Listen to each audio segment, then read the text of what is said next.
ஹஸரத் இப்னு Abbas ரலியல்லாஹு தஆலா அன்ஹு அவங்க சொன்னாங்க, இன்னலித் துனூபி சவாதன் ஃபில் வஜ்ஹி, பாவம் செய்றவனுடைய முகத்துல அல்லாஹ் ஒரு கருமையை ஏற்படுத்துவான்.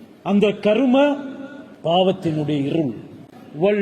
சவாதன் ஃபில் கல், உள்ளத்தில் அல்லாஹ் ஒரு இருளை ஏற்படுத்துவான். வல்லுல்மத்தன் ஃபில் கபர், கபர்ல அல்லாஹ் இருளை ஏற்படுத்துவான். வநக்ஸன் ஃபில் ரிஸ்க், ரிஸ்குல அல்லாஹ் குறைபாடு உண்டு பண்ணுவான். வஹ்னன் ஃபில் பதன், உடம்புல அல்லாஹ் ஒரு சோர்வை ஏற்படுத்துவான். பார்க்கிறதுக்கு பொடி பில்டரை போல காட்சி அளிப்பான், என்றாலும் அந்த பொடியால ஒன்றுமே செய்ய இயலாது. அமல்கள்ல நிக்க இயலாது, தொழிலை நிறைவேற்ற இயலாது. இன்றைக்கு எத்தனை பொடி பில்டர் இருப்பாங்க முஸ்லிம்கள் இந்த ஊர்ல? ஒருத்தராவது இருக்கிறாங்களா தொழிலுக்கு? ஒருத்தரும் இல்ல. எத்தனை ஃபிட்னஸ் செய்யக்கூடியவங்க இருப்பாங்க? யாராவது இருக்கிறாங்களா சஃபுல? யாருமே இல்ல. இதெல்லாம் பாவத்தின் மூலமாக ஏற்படக்கூடிய பிரதிபலிப்புகள். இந்த மனிதர்களின் காரணமாக ஏனையவர்களுடைய உள்ளத்துல ஒரு கோபத்தை ஏற்படுத்துகிறார். நல்லோர்கள் கூட இவர்களை பார்த்தா கோபப்படுவாங்க. இன்றைக்கு அதிகமானவங்களுடைய உள்ளத்துல வெறுப்ப சம்பாதித்தவர்கள் தான் இருக்கிறாங்க. அவங்க செய்யக்கூடிய நலவுகளாக மதிக்கப்படுவதும் இல்ல. காரணம் என்ன? தனிமையில பாவம் செய்யறது, மக்களுக்கு மத்தியில நல்லவரை போல நடிக்கிறது. இவங்களை பார்த்து தான் அல்லாஹ் சுப்ஹானஹு வ தஆலா சொல்கிறான், ஓண்ட அஸ்தக்ஃபிருல்லாஹ் அஸ்தக்ஃபிருல்லாஹ், அது என்னிடத்துல கபூல் இல்ல. நீ எப்படி தௌபா செய்யணும்? அதுவும் மூமினாக இருக்கும் நிலைமையில தான் தௌபா செய்யும்.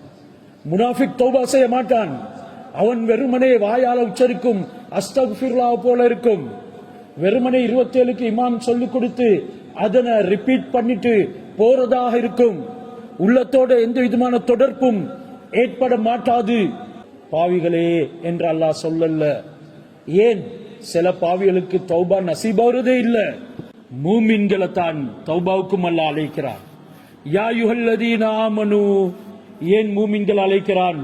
மூமின்களின் ஊடாகவும் பாவம் நடக்கும். அவர்கள் மனிதர்கள் தானே, மறதிக்கும் தவறுக்கும் மத்தியில படைக்கப்பட்டவர்கள் தானே. தவறு நடக்கத்தான் செய்யும். உடனே அவருக்கு தவறு நடந்தவுடன் அல்லாஹ் ஞாபகம் வருகிறது. தக்கருல்லாஹ் ஃபஸ்தக்ஃபரு லிதுனூபிஹிம், அல்லாஹ்விடத்துல இஸ்திக்ஃபார் செய்றாங்க. அல்லாஹ் ஒரு ஆறுதல் வார்த்தையை சொல்கிறான். வல்லதீன இதா ஃபஅலு ஃபாஹிஷத்தன், ஒரு பாவத்தை செஞ்சின்றான். வலலமு அன்ஃபுஸஹும், தன்னுடைய ஆத்மாவுக்கு தீங்கு செய்து கொள்கிறான். தக்கருல்லாஹ், அல்லாஹ் நான் என் ஆத்மாவுக்கு தீங்கு செஞ்சு கொண்டனே, தனிமையில பாவம் செஞ்சிட்டனே, தனிமாவுல சினிமா பார்த்தேனே, தனிமையில நிர்வாணமான காட்சியில பார்த்தேனே, ஆனா அது பாவமாக விளங்குதும் இல்ல. எந்த அளவுக்கு உள்ள மூத்தாக இருக்கும் சொல்லி சிந்தனை செஞ்சு பாருங்க. உண்மையான மூமினுக்கு எப்படி சிந்தனை வரும்? இதை செஞ்சுட்டா நான் ஒரு தவறு செஞ்சுட்டேனே என்று அல்லாஹ்வுடைய சிந்தனை வரும். உடனே அவரு கவலைப்பட்டு அல்லாஹ் இடத்துல இஸ்திக்ஃபார் செய்வார். அல்லாஹ் இப்படியான தன்மை உள்ளவர்களுக்கு ஆறுதல் வார்த்தை எப்படி சொல்றான்?